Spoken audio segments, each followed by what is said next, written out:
Hi everyone, finally we are at CBSE toppers.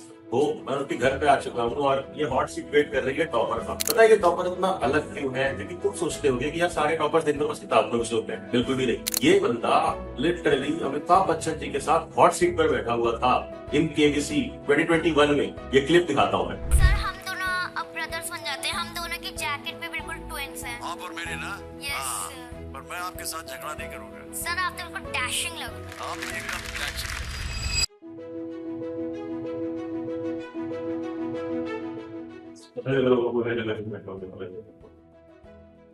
Congratulation congratulation congratulation आपके लिए। जी भैया। ये एक जो कैमरा मैं आपको टीम रिसीव कीजिए and uncle ji, nice to meet you. Congratulation, आपके बेटे ने इतना अच्छा किया है। बहुत प्राउड फीलिंग मिली है आपके लिए।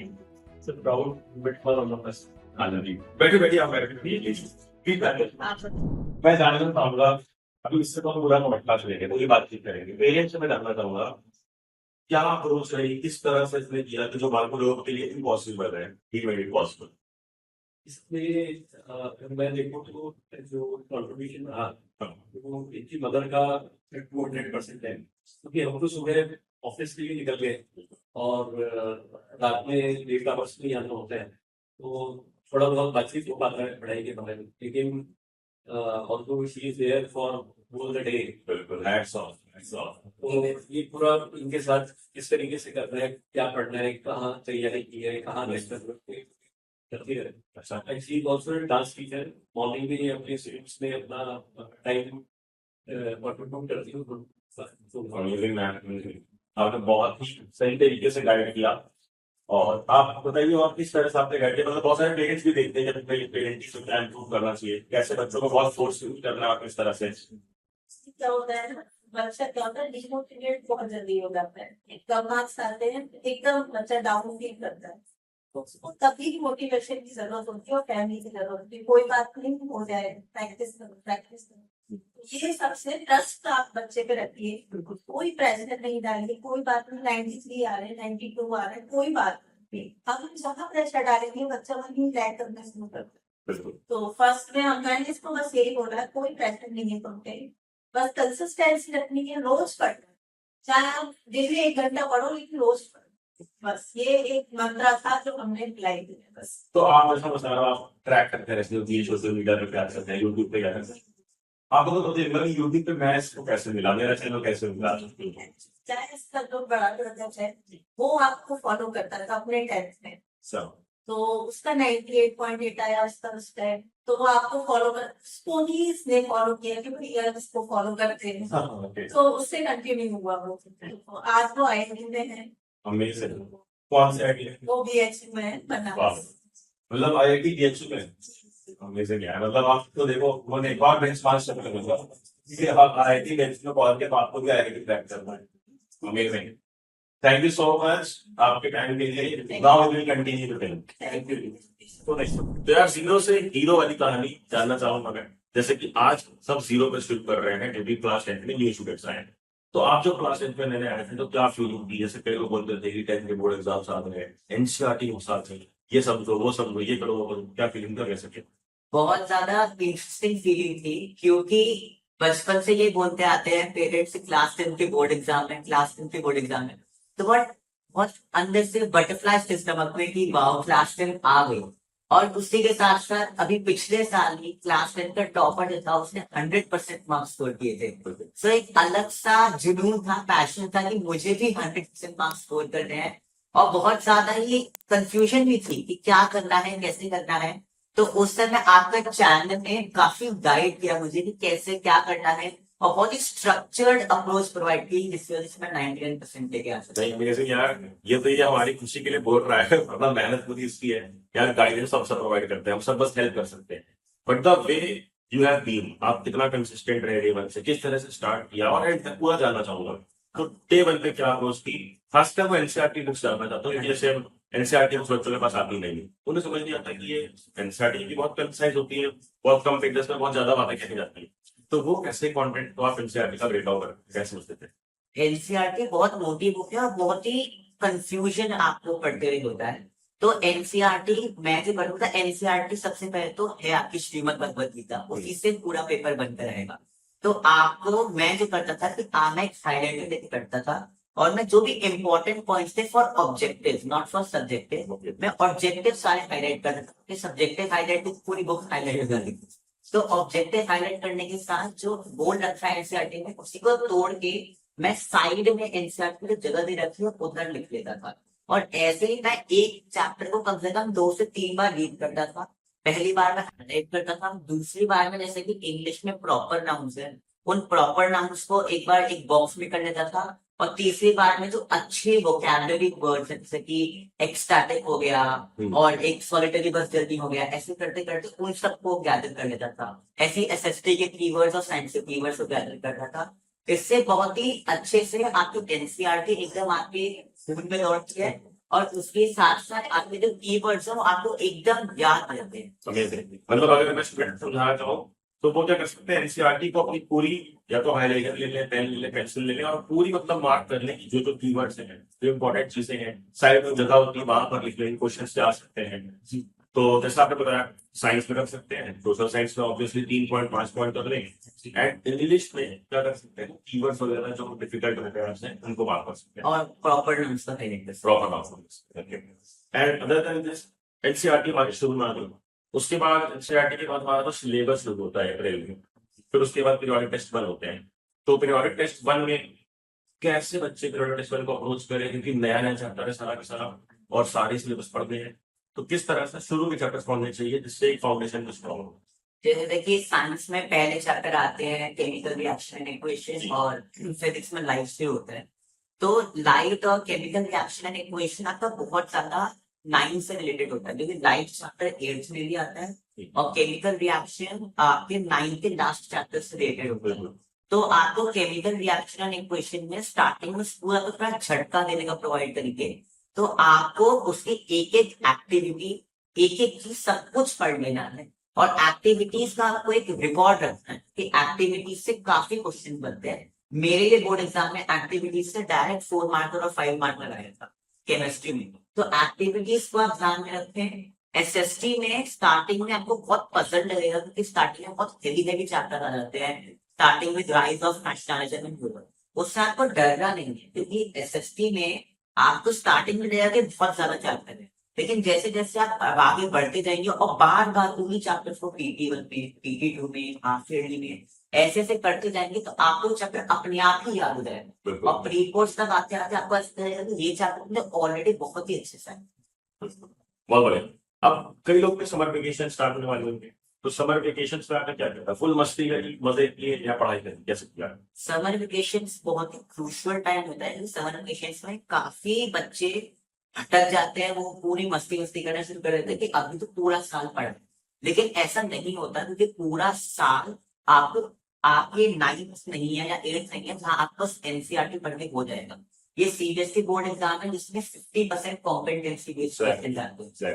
तो आपको समर वेकेशन में ही आपको लगभग अपना हाफ ऑफ द सिलेबस को एनसीईआरटी से डन कर लेना है, ताकि जब वो आगे स्कूल में पढ़ रहे हैं तो आपके ऊपर जो एक लेयरिंग हो जाए, जिससे आपको पूरा चैप्टर स्कूल में इटसेल्फ खत्म हो जाएंगे और आपको कोचिंग की जरूरत ना पड़े। यही मेरा सीक्रेट था, जिससे मुझे कोचिंग की जरूरत नहीं पड़ी थी, और आगे जो आपका बचेगा टाइम उसे आप क्वेश्चन बैंक से, सैंपल पेपर से एकदम स्ट्रॉन्ग करने को सकते हैं, प्रॉपर प्रैक्टिस करके। हाँ जी। तो समर वेकेशन में मस्ती भी करनी है बट पढ़ाई भी करनी है। अभी बता दो कि टाइम मैनेज कैसे करते थे स्कूल से आकर के, और टाइम टेबल कैसे बनाना। कई सारे स्टूडेंट्स साल भर ये सर्च करते होते हैं कि बेस्ट टाइम टेबल क्या है for class 10 students. Best time table कुछ नहीं होता, टाइम टेबल आपके कंडीशन के हिसाब से होता है। जैसे मेरा जो स्कूल था वो 3 बजे खत्म होता था, और 3 बजे के बाद में आकर थोड़ा रेस्ट करता था, ताकि और फिर मैं 5 बजे के अराउंड शुरू करता था अपनी पढ़ाई। तो पढ़ाई में आपको टाइम टेबल नहीं लेना, आपको घंटे नहीं गिनने, आपको टारगेट्स गिनने। जैसे कि केमिकल रिएक्शन इक्वेशन है, वो पढ़ते हुए काफी मजा आ रहा था वो चैप्टर पढ़ते हुए, तो मैं वो पढ़ता रहता था चैप्टर, मार्क करता था इंपॉर्टेंट पॉइंट्स। तो मैंने टारगेट डन किया, तो टारगेट को चाहे आपको 1 घंटा लगे, चाहे टारगेट में आपको 5 घंटे लगे, आपको वो टारगेट कंप्लीट करना है और उसके बाद भी सुनना है। इससे आपका बहुत ज्यादा आपको बर्डन नहीं लगेगा कि मुझे 5 घंटे पढ़ना है, आपको बस टारगेट कंप्लीट करना है। अमेजिंग। मैं भी ऐसे बता रहा था एक वीकली वर्क टारगेट सही बना लो, कि भाई वीकली आपको ये कंप्लीट करना है। अब अगर नहीं हुआ तो संडे फ्री रखो, ताकि संडे में भी यूज करके उसको कंप्लीट कर पाओ। सो दैट बहुत रिस्ट्रिक्शन भी ना रहे कि रोज इतने घंटे पढ़ना है, इतने चैप्टर, इंस्टेड एक फ्लेक्सिबिलिटी है। बिकॉज अगर हमें बहुत ज्यादा रिस्ट्रिक्शन डाल दें कि 2 घंटे ही फिलोसफी पढ़ना है, हो सकता है आपको उसमें इंटरेस्ट आ रहा हो, आज आप पूरा चैप्टर निपटा सकते हो, but because of the time constraint आपको बंद करना पड़ता है। एग्जैक्टली और ये टाइम कंस्ट्रेंट और ये जो बहुत ज्यादा साइकोलॉजिकल प्रेशर भी दे देता है ये कि 2 घंटे सोशल साइंस पढ़नी है। अगर किसी को इंटरेस्ट नहीं हुआ सोशल साइंस में, वो 2 घंटे उसके लिए सबसे ज्यादा चैलेंजिंग 2 घंटे बन जाएंगे। तो अगर वो ये टारगेट बनाए कि आज मुझे हाफ ऑफ द नेशनलिज्म में इंडिया कंप्लीट करना है, तो उसके लिए वो बहुत इजियर रहेगा कि हाफ ऑफ द नेशनलिज्म में इंडिया आप हो सकता है 1 घंटे में कंप्लीट करके 1 घंटा खेलने चले गए, बिल्कुल तो वो ज्यादा अच्छा रहेगा जाके कोई 2 घंटे आपको सस्ती पढ़ने में। बिल्कुल। और यार अब मैं ये जानना चाहूंगा कि जब आपके बोर्ड एग्जाम्स पास आ रहे थे, सिलेबस कब तक कंप्लीट हुआ, किस मंथ तक, और उसके बाद प्रैक्टिस किस तरह से शुरू करी, रिवीजन किस तरह से किया? बहुत सारे लोग कहते हैं कि आपका अब तक सिलेबस कंप्लीट हो जाना चाहिए। मैं बोलता हूँ कि मेरा बोर्ड एग्जाम से 5 दिन पहले तक भी सिलेबस कंप्लीट नहीं था। ये शॉकिंग बात है, मतलब ये कैसे बोल सकते हो? आपके 99% मार्क्स आए भाई, 100 और 100 आए कई सारे सब्जेक्ट्स पे। सिलेबस कंप्लीट नहीं था क्योंकि आप कहते हो कि सिलेबस कंप्लीट आपका कभी हो ही नहीं सकता। आप जितनी बार रिविजन करें, जितनी बार एनसीईआरटी पढ़ें, जितनी बार आप सब कुछ अपनी आंखों से एक बार दोहराएं, उतनी बार आपको करना चाहिए। सिलेबस कंप्लीशन कुछ नहीं होता। जैसे एसएसटी में मैंने एनसीईआरटी को इतनी बार पढ़ा कि एकदम रट गए मुझे एनसीईआरटी को। और उसके बाद आपके जो नोट्स थे that was a top up, और मुझे आपके नोट्स ने की स्ट्रक्चर्ड अप्रोच प्रोवाइड की थी मुझे कि एसएसटी में बिल्कुल ही मुझे पता था कि एसएसटी में मेरे 100 और 100 आएंगे ही आएंगे, और आ ही गए 100 और 100 आ ही गए। और अच्छा, ये जो आप नोट्स बोल रहे हो, कौन सी नोट्स? 99 पेज वाले नोट्स? हाँ जी, 99 पेज वाले नोट्स का पीडीएफ था और मैंने प्रिंट करा लिया था, और तो बहुत ही ज्यादा हेल्पफुल थे क्योंकि साइड में मैं अपनी एनसीईआरटी रखता था जिसमें मैंने मार्क कर रखे हैं, और आपके नोट्स पढ़ता था। और आपके नोट्स पढ़ते पढ़ते ऐसा लगता था कि एनसीईआरटी तो पूरी ही कवर हो चुकी है आपके notes. Thank you so much यार। मतलब this was a message to all of you जो बोलते हैं कि ये 99 पेज आपने कराया है, कैसे कराया है? वो बनाया ही हमने इसलिए कि उससे आप रिवीजन कर पाओ राइट टाइम पे। सो 99 पेजेस में मैथ्स, साइंस, सोशल साइंस तीनों मिल जाएगी, आप जाकर के लो। एंड फॉर हिम मैं अब डिस्काउंट देने को ready. Use the code topper and you will get a discount, link is in the description box. Now moving forward, I can tell you, हम इस बात पे करेंगे कि एग्जैक्ट प्रैक्टिस कैसे करिए। जैसे आपने बताया कि सिलेबस पे आपको टाइम नहीं होता है, वो कभी भी किसी का भी कंप्लीट होगा, सब्जेक्टिव है, किसी का पहले किसी का बाद में। क्योंकि बहुत लोग बार बार रिवीजन करते हैं, बहुत लोगों को लगता है ये छूट गया वो छूट गया। जो ऊपर ऊपर पढ़ के सोच रहा है उसका जो सिलेबस पहले ही कंप्लीट हो चुका है, पर जो डेप्थ में पढ़ना चाह रहा है उसके लिए कुछ ना कुछ तो बचे ही है। फिर आपके पास रिवीजन के लिए आपने 99 पेजेस की बुक रजिस्टर करें, तो वो नोट्स आप अभी भी ले सकते हो टेबल में। फिर थर्ड पॉइंट जो मेरा था कि क्वेश्चंस कैसे प्रैक्टिस किए जब आपका सिलेबस कंप्लीट हो गया। तो क्वेश्चंस की एक बहुत स्ट्रक्चर्ड अप्रोच होती है। क्वेश्चंस आपको स्टार्टिंग में करना है from NCERT question, because they are very very important. उससे वो बहुत बार आस्क्ड पीवाईक्यूज है और आपको बिल्कुल भी नहीं छोड़ने हैं, आपको निग्लेक्ट बिल्कुल नहीं करने। काफी लोग सोचते हैं कि एनसीईआरटी के कुछ क्वेश्चन आए बहुत इजी हो गए तो हम डायरेक्ट आगे बढ़ जाएंगे, लेकिन ऐसा नहीं होता। आपको एनसीईआरटी के पिछले क्वेश्चन को बिल्कुल कंसिडर करना है। जैसे साइंस में, इलेक्ट्रिसिटी में और लाइट में वो क्वेश्चन काफी चैलेंजिंग है। ऐसे lines of nationalism in Europe में काफी क्वेश्चन बहुत ट्रिकी है और आप एक्सपेक्ट नहीं करोगे कि कहाँ से पूछे गए, तो वो क्वेश्चन आपको बिल्कुल करने हैं। उसके बाद आते हैं आपके क्वेश्चन बैंक्स, जिसमें हमें क्वेश्चन प्रैक्टिस करते जाना है। आपका जरूरी नहीं है कि आप सारे क्वेश्चन लिख के प्रैक्टिस करो। जो क्वेश्चन आपको मुश्किल लग रहे हैं, जो रिपीटेड पीवाईक्यूज है, उनको आप लिखो और वो लिखा हुआ आप याद कर लो। जैसे मैंने किया था फॉर क्वेश्चन एनर्जी कंजर्वेशन, तो एनर्जी कंजर्वेशन का मैंने एग्जैक्ट क्वेश्चन याद कर लिया था और वो एग्जैक्ट मेरे एसएससी एग्जाम में आया था, जो मैंने बिल्कुल अच्छे से लिख दिया। वो बहुत ज्यादा इंपॉर्टेंट होता है। उसके बाद आते हैं आपके सैंपल पेपर्स। सैंपल पेपर्स तो बहुत ही ज्यादा इंपॉर्टेंट है। Sample papers I would suggest आप हाफ ईयरली के बाद से ही शुरू कर दीजिए। काफी लोग बोलेंगे कि हाफ ईयरली के बाद सिलेबस कंप्लीट नहीं हुआ, लेकिन सिलेबस जो आपको नहीं आते क्वेश्चंस वो आप बाद में एज नोट डाउन कर लीजिए, और जब आपका सिलेबस कंप्लीट हो जाए तो उनको एक बार अटेंड करें। लेकिन सैंपल पेपर आप हाफ ईयरली के बाद से ही शुरू मतलब सैम करने पर स्टूडेंट्स आपका सिलेबस फॉरवर्ड हो जाता है, आप कंप्लीट शुरू कर दो लगाना, हाँ जी। ताकि आपको आइडिया मिल जाए कि कहाँ पर आप लैग करते हो प्रैक्टिस में, और आप कौन सी मिस्टेक्स कर रहे हो, सिली मिस्टेक्स है या प्रैक्टिस वाली मिस्टेक्स है या कैलकुलेशन वाली मिस्टेक्स है, और फिर आप अटेम्प्ट नहीं कर पा रहे हो लर्निंग टाइम, राइट? हाँ जी। आपकी मिस्टेक्स को ताकि वही से रेक्टिफाई करके प्री बोर्ड बोर्ड तक इम्प्रूव कर लो और सही कर लो। बिल्कुल। अब प्री बोर्ड्स में कैसा था, प्री बोर्ड्स के बाद चलेंगे, प्री बोर्ड्स के बाद कैसे लोग डिमोटिवेट थे कि यार मार्क्स का ऑनलाइन क्या करें, कैसे होगा, तो प्री बोर्ड्स के बाद कैसे खुद को बैकअप किया कि प्री बोर्ड्स में कितने मार्क्स थे, क्या था, मेरा अनएक्सपेक्टेडली प्री बोर्ड्स काफी अच्छे गए थे। अच्छा। प्री बोर्ड 1 में मेरे 91% आए थे और प्री बोर्ड 2 में भी मेरे 91% आए थे, जिसकी वजह से मुझे काफी अपने अंदर कॉन्फिडेंस था कि मैं बोर्ड एग्जाम्स में आराम से 99.6 99.8 तक स्कोर कर पाऊंगा। लेकिन बोर्ड एग्जाम्स में मैथ्स का पेपर काफी ट्रिकी आया है और इंग्लिश का मुझे ग्रामर सेक्शन पर्सनली थोड़ा ट्रिकी लगा था, जिस वजह से मेरे मैथ्स और इंग्लिश में थोड़े मार्क्स कम रह गए। लेकिन मैंने उस सबको बैकअप कर लिया विद एसएसटी, संस्कृत और एआई काफी लोग इग्नोर करते हैं, लेकिन आपका जो 6th सब्जेक्ट है that is very very important, क्योंकि उसमें आपका एक कंफर्म्ड 100 होता है, इससे आप किसी से रिप्लेस कर सकते हैं। बिल्कुल, और वो बेस्ट ऑफ 5 का रूल तो लगता ही है। And now we should talk about कि क्वेश्चंस जो आप बोल रहे थे, जैसे आपने बोला इंग्लिश टफ था, मैथ्स टफ था, मैथ्स के पेपर से इस साल काफी लोग परेशान हुए। आपको क्या लगता है जो नेक्स्ट जन आ रहा है, जो नेक्स्ट ऑडियंस आ रहा है हमारा टेंथ में, उससे कौन कौन सी चीजें प्रैक्टिस कर लेनी चाहिए, स्पेशली जो सीबीएसई में कॉम्पिटेंसी का खुद का एजुकेट आता है, क्या वो करना बहुत इंपॉर्टेंट है इस पर? मुझे साइंस में तो लगा कि सीबीएसई का competency that is very good. Maths और एसएसटी में वो थोड़ा सा इरेलेवेंट हो जाता है, क्योंकि मैथ्स और एसएसटी में वो ज्यादा ही हायर लेवल पे चले जाते हैं, जो जितनी जरूरत नहीं होती है बोर्ड्स में, और क्योंकि वो आगे भी ज्यादा काम नहीं आता आपको। अगर आपके पास टाइम कम है तो आप उसे बिल्कुल मत करना, लेकिन अगर कोई स्टार्टिंग ऑफ द सेक्शन से करना चाहता है तो वो जरूर जाए इन बुक्स के लिए। और कॉम्पिटेंसी बेस्ड क्वेश्चंस के लिए सीबीएसई के पीवाईक्यूज आर अ मस्ट, क्योंकि जो केस स्टडी आई थी मैथ्स में that was a similar case study जो 2024 में एक बार आई थी। ओके, सो वो केस स्टडी ने टैकल करने में काफी आसानी हुई थी, क्योंकि मैंने वो पीवाईक्यू कर रखे थे। तो यार अगर मैं कुछ रिसोर्सेज का नाम लूं तो एनसीईआरटी मस्ट है, सीबीएसई के कॉम्पिटेंसी बुकलेट लगाने जरूरी है शुरू से, एंड सीबीएसई के पीवाईक्यू पिछले 2-3 साल के लिए लगा लो तो इनफ है। ये बहुत सारे सेट्स, बहुत सारे सीरीज होते हैं। और इसके अलावा और कोई मटेरियल आपको लगता है एग्जाम्पल कितनी इंपॉर्टेंट है? एग्जाम्पलर बहुत ज्यादा इंपॉर्टेंट है, स्पेशली एमसीक्यू, राइट? साइंस की एग्जाम्पलर तो बहुत ही ज्यादा इंपॉर्टेंट है। साइंस की एग्जाम्पलर तो आपको हर बार लगानी है, PT1 में भी लगाइए, PT2 में भी लगाइए। और मैथ्स के एग्जाम्पलर आप थोड़ी चैलेंजिंग है। मैथ्स एग्जाम्पलर मुझे बहुत टफ लगी थी एग्जाम्पलर, खासकर जो ज्योमेट्रिकल वाला पार्ट था। तो आप ज्यादा मत करिए, आप बस थोड़ा ऊपर से आप करने के लिए एग्जाम्पलर, तो आपका मैथ्स में तो काम हो जाएगा, लेकिन साइंस के लिए आपको करना तो जरूरी है।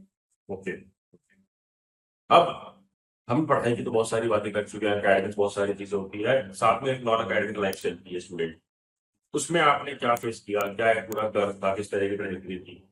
वैसे 9th में मैं काफी मतलब टेबल टेनिस और बैडमिंटन खेलता था, लेकिन 10th में काफी अपने इंटरव्यू प्रेफर था कि बोर्ड में अच्छा स्कोर करना है। और क्योंकि जो पिछले साल का टॉपर था 100% मार्क्स हमारे ही स्कूल का था, अच्छा, तो काफी ज्यादा डर था कि हमें भी स्कोर करना है उतना ही, और अपने मतलब उनको मैच करना है जो उन्होंने स्टैंडर्ड सेट किया है। तो मैंने क्लास 10th में काफी हद तक मतलब छोड़ दिया था खेलना, मतलब खेलता था, खेलना इज वेरी इंपॉर्टेंट, मैं जानता हूँ कि मैंने उस जगह लैग किया, बट क्योंकि मेरे पास ज्यादा टाइम की कमी हो जाती थी। बट यार that is what is success needs sacrifice actually. And कई सारे लोग तो मतलब खेलना छोड़ो, लोग सोशल मीडिया पे भी चाहते हैं वो टाइम स्पेंड करें, वो चाहते हैं उनके रोज पोस्ट भी आ जाए, वो चाहते हैं उनकी रोज रील्स भी बन जाए, वो चाहते हैं वो जो भी ट्रेंड चल रहा है उसको भी फॉलो कर रहा है सोशल मीडिया पे, और वो फिर वो भी चाहते हैं कि उनके मार्क्स भी क्यों नहीं आ रहे, फिर वो ब्लेम करते हैं सिस्टम पे कि टीचर्स ने मार्क्स काट दिए, या सीबीएसई में हार्ड चीटिंग हो गई, या ये हो गया वो हो गया। तो सीबीएसई की हार्ड चेकिंग तो मुझे नहीं लगता कि कुछ है प्रॉब्लम। अगर आपने ढंग से लिखा है, आपने एनसीईआरटी के हिसाब से लिखा है, तो आप मार्क्स नहीं कर सकते।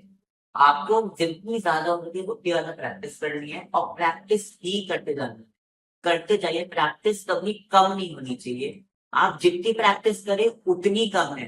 आपको ये लगना चाहिए कि मैंने काफी प्रैक्टिस कर लिया, आप इस सब्जेक्ट को थोड़ा साइड कर देता हूँ कि जहां आपके में वो थॉट आया तुरंत ही आपके दिमाग से सब्जेक्ट में गिरने शुरू हो जाएंगे। तो सभी सब्जेक्ट्स को साथ लेके चलना है और खासकर 6th सब्जेक्ट को भी साथ लेना है।